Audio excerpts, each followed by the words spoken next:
Il y a tout juste 100 ans, Charlie Chaplin signait son premier contrat américain avec les studios Keystone. Un siècle plus tard, sa maison de Vevey, sur les bords du lac Léman, est en train d'être transformée en musée. C'est là que l'acteur et réalisateur s'était réfugié, lui et sa famille. On était alors dans les années 50, pendant la chasse aux sorcières menée par le sénateur McCarthy contre les communistes.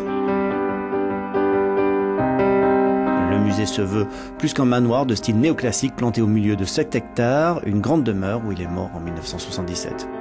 Nous avons des studios que nous allons construire dans le parc qui, eux, seront l'histoire des films et de toute l'œuvre de Charlie Chaplin dans un concept de musée moderne, très interactif, et c'est la raison pour laquelle on va appeler le concept Chaplin's World. Le musée, comme l'explique son développeur, veut aussi montrer l'aspect humain de ce grand acteur.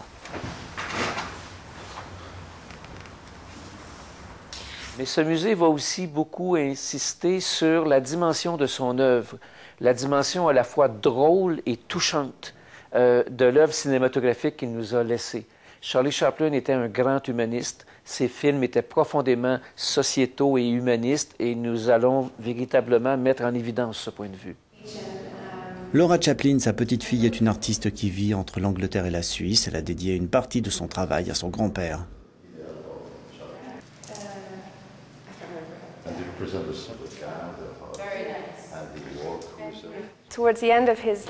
Vers la fin de sa vie, il avait peur d'être oublié, parce qu'il avait travaillé si fort et son message était si important. Je crois que ce qu'il voulait le plus, c'était que les gens se souviennent et écoutent toujours aujourd'hui son message.